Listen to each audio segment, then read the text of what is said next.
Hi. Tansegwakia, Nia Melina Laboucan Massimo, Nia Nihka, Kinaskumpanawa. Thank you all for coming today to join in this discussion and dialogue that's very needed in Alberta. And I'm going to actually turn it over very quickly to Chief Tony Alexis, the former Grand Chief of Treaty 6, to welcome us here into their territory. Hi. Thank you, Melina. Aborsted mitodibi. Pinaigin in ojit na nahabanin misturchum was on the one in mitodibi way pabijish. Danate anin oke danse totemte ke tadamskantana gakio. We want to welcome you here to Treaty 6 territory, as well as the panel discussion that we come out here to share, to bring our mind and our hearts to a place that we could treat it in an atmosphere of a lodge, a ceremony lodge, so that we can have good dialogue, that we can share information and share the stories and the gifts that have been bundled to us, given to us, and that we bring it here today. And we want to greet you all and welcome you. I want to acknowledge our visitors here to the territory, Jane Fonda, as well as Barbara Williams, our chiefs, Grand Chiefs who are here, Chief Nipinak, as well as Chief Stewart, Grand Chief Stewart, Melina, who's leading us here today, and as well as Ariel, who's helping us and standing here for her community, as well as the people in environment and sharing that knowledge with us. I want to acknowledge our drummers, and I want to thank them very much for singing for us and bringing us in that way. And when you see, especially when you see feathers travel like this, it's not only the people who are here, we're thinking about the people of the future. And our ancestors, they stand up and they walk with us. So as we gather and sit together in ways like this, we don't only think for ourselves.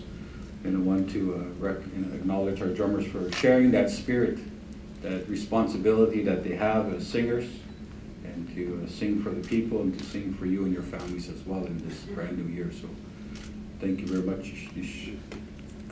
As well as just a couple comments on behalf of myself, my communities, the Alexis and Nakota Sioux Nation.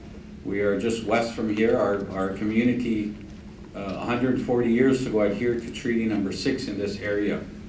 And at that time, it was a year after Treaty 6 was signed, just by the legislative building, our chief, his name was Ahadnaji, he adhered to treaty then. And our people have been working with the government since that time, and we continue to maybe sometimes we work and sometimes we have a debate and we don't see eye to eye. But in 140 years, our people have come a long way. Our people learned this language, our people learned the institutions that are here, the governance, the economics, the academia institutions, and our people are now understanding and filling their skill and their knowledge and their educational bundles with all that information and learning about the world that we live in. We are also, since that time, maintained a beautiful culture that we have in our Nakota Sioux way, with songs and traditions and customs, and that's our most precious that we have in Alexis. And I think about that today.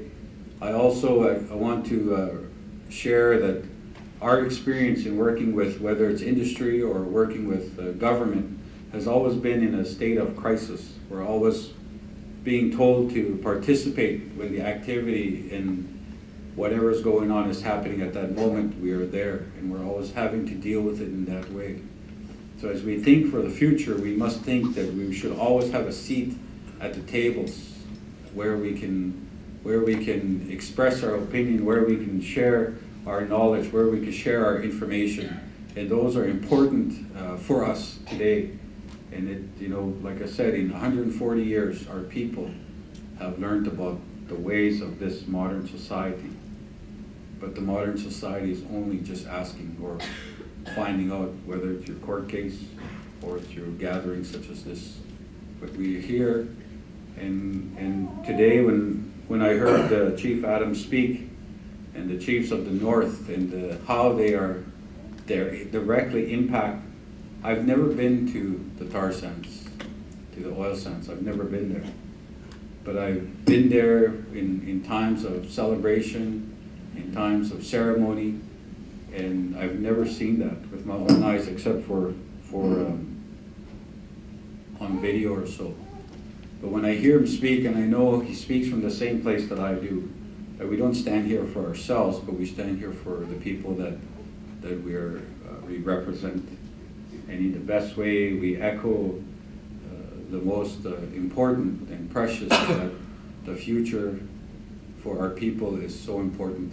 And now we're in a place that we should take the words of an elder in my community. She said that we're supposed to behave and act like we were raised by one mother. And when we speak of climate change, it is real. It is real, and although I don't have scientists that show me, I know the impacts, and I see it in our traditional way of life, and I see how it has been changing, and our elders remind us that things are changing.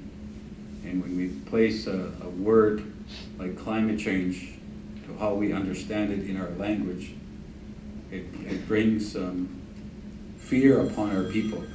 And so as we move forward, let us find ways to accelerate this, that we move away from fossil fuels. And that has to be the intent. And we must think that if we went 150 feet in the air, or we looked at the Earth, you know how you have NASA take the pictures, if you look at the Earth like that, and you thought 150 years from now, I'm gonna go there, what is that world gonna look like? There is no vision that this entire world has provided to us that we can look after this place. The only thing we do is we react in a crisis state all the time. We never look at the future. We don't think that way. But that's what we have to do today. That's what we have to do in our hearts, in our mind. In 150 years, when we are no longer here, just our grandkids, what kind of world do you want them to have? And that's a question that I ask my community in Alexis. When do we say no to all of this activity? When do we change the direction of how we participate, how we're always in this state of crisis and reacting to what comes to our traditional area? And the question I put to them was, in 150 years, what kind of world do we want to leave? Do we want our people to know their language? Should they speak their language fluently the way I'm speaking English? The answer is always yes. Should our people sing their songs the way our brothers sang today? In 150 years, should those grandchildren sing those songs? The answer is yes. In 150 years, should they know their history and that we were a part of that history? The answer is always yes. But the time to act is right now. And as we finish off this discussion that we are having here today, let's treat it like a lodge.